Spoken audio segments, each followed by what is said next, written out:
Здравейте, добре, аз съм Мастер. Днес ще правя ревю на моите игри. Ще започнем с Clash of Clans. Няма да ги карам подред.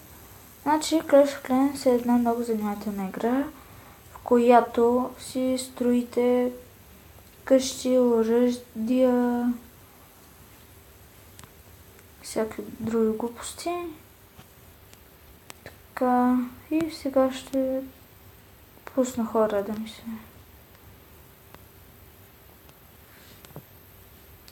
правят. Добре, са малко хора, за да ще там. Значи, ето това тук са нещо като мисии, които са много по-тъпи от мултиплеер. Аз винаги почти игра на мултиплеер, но не знам защо сега играх на тези глупости.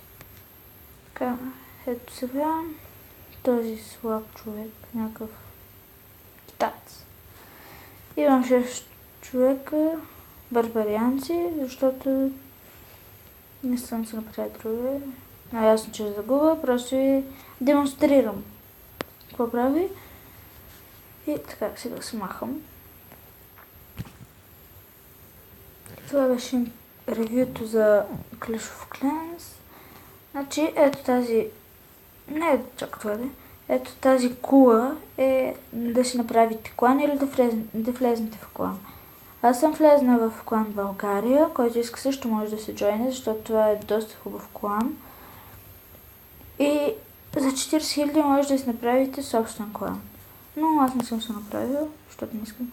Обича подобна игра, обаче с други човечета или там всякакви глупости. Така, следващото ревю ще е на Gem City. Тя е занимателна. Не е занимателна, ами хубава игра, баскетбол. Който е фен на баскетбол може да се изтегли. Сега ще спрем звука.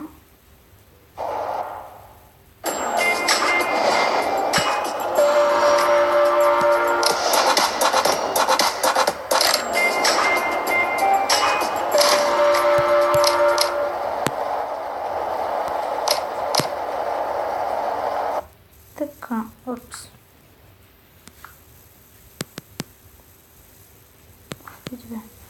Сега ще ви демонстрирам как се играе.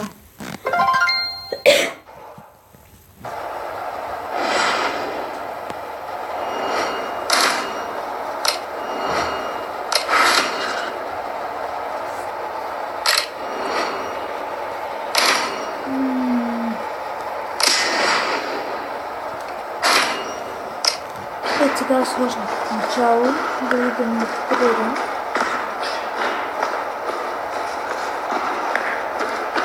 Значи ето този бутон се води човека, с това се хвърля, ето сега.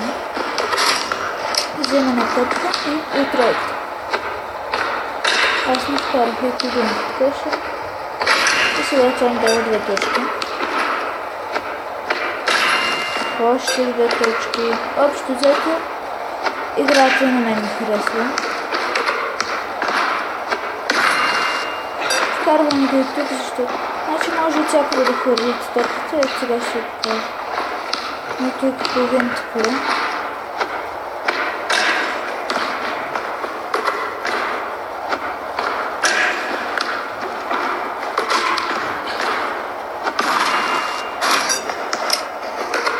И ето сега ще правим за тук. Импрес. Така, това е играта. Ето, щупих коша даже. Сега ще ме пусна да играем баскетбол, но вие си знаете как се играе, аз ви показах. Сега ревю на коя игра, Робери Боб. Робери Боб е игра, в която един престъпник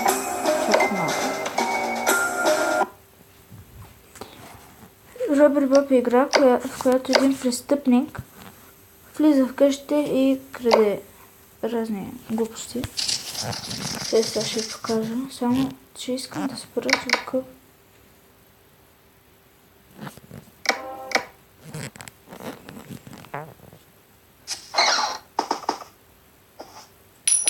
Не трябва да ви виждат хората.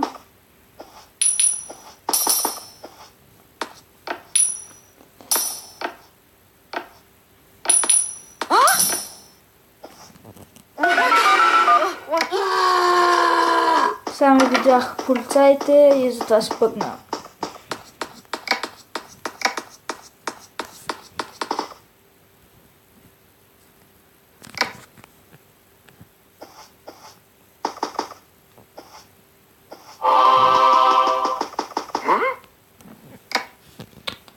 Ох, тъпа работа.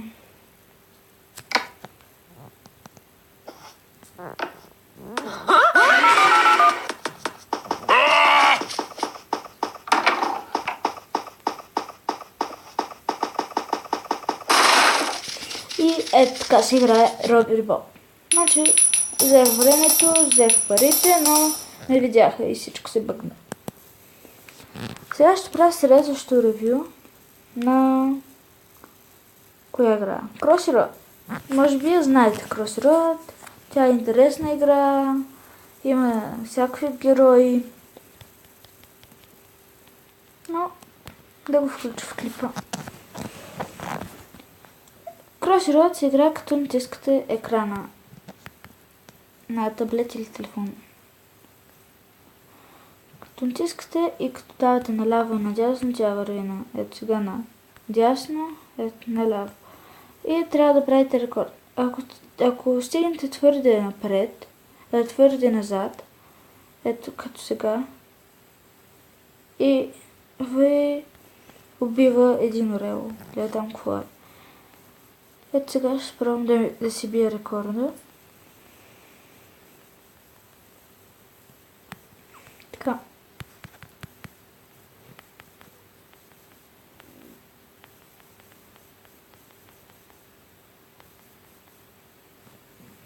И ето видяхте Crossroad. Агарио. Сега ще поигра малко на Агарио. Агарио е много известна игра, в която някакви топчета ли са, аз не знам какво са, обикалят, събирате точки и ядете други хора.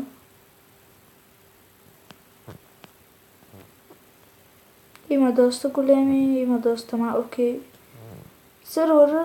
Всеки сервер ти спамва, те пуска с най-малкия размер на играта. Не на играта, на героя. Има различни скинове, купувате си ги. Мисля, че можеше и вие да си направите скин. Аре бе! Не можа. И така убихме. Но и така.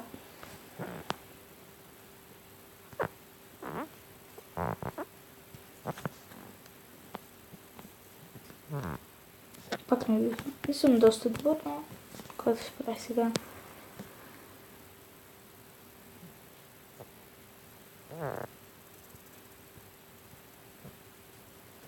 И това беше от Агарио. Сега да пуснем някаква друга игра.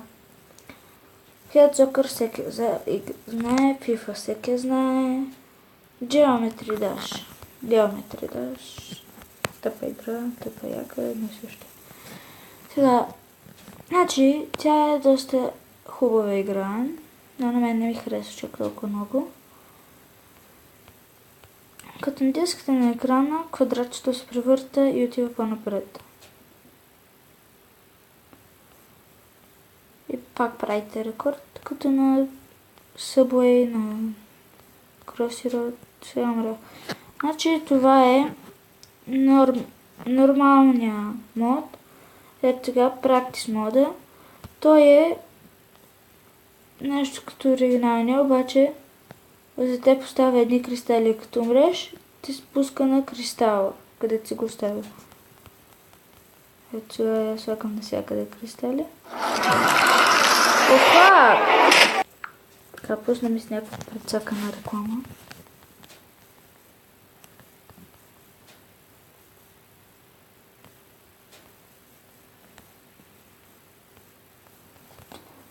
И така.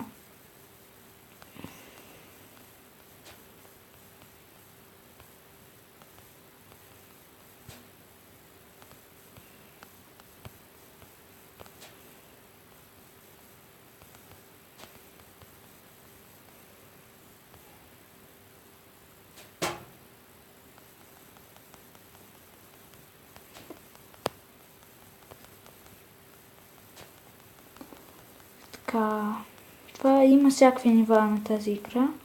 Ето сега ще умра и ще ме спалне пак. Така, това беше от Geometry Dash.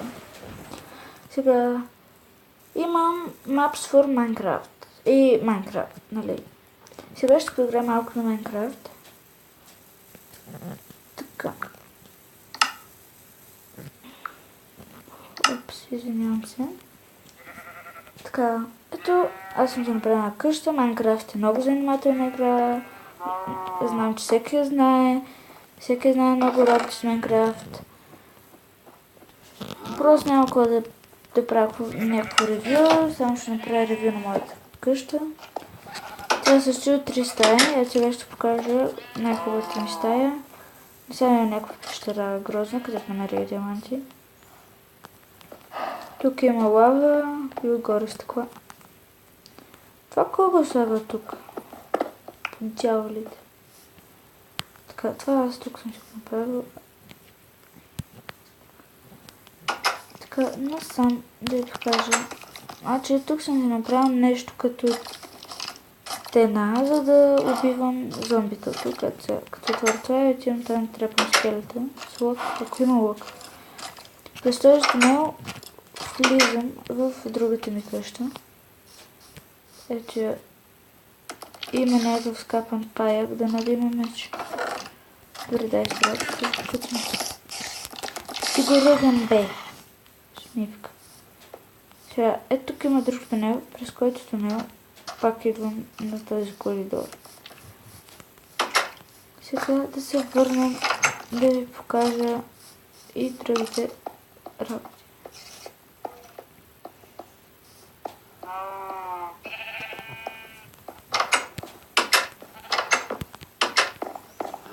Пак има някакви. Значи, насам има един тунел. Гледайте. Това е денс зала. Денс зала, да. Денс зала. Ето гледайте сега.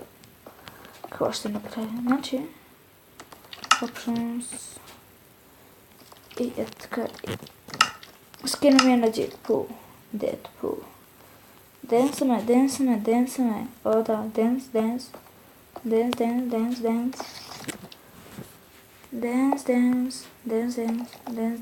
О, да, денс. Чукарък. Денс. И така, денсахме достатъчно. Така, разведах ви из къща. Само още не стая моята.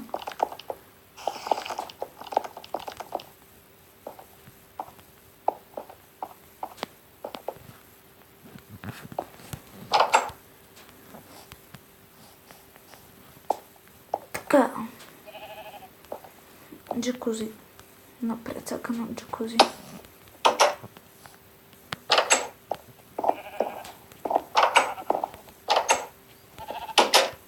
И така, това е другата стая.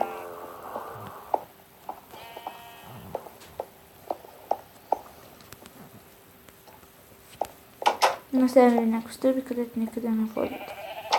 И така, това беше от ревютата на моите игри. Не съм правил ревю на всичките ми игри, но това не е проблем. И ще да забравя най-важното, PvP арената ми, в която нямам съвсем нищо. Така, малко тъпа. Не малко, но доста тъпа. И така, ако ви е харесал ревюто на моите игри, абонирайте за моят канал, оставете по един коментар и харесайте моят клип. Чао!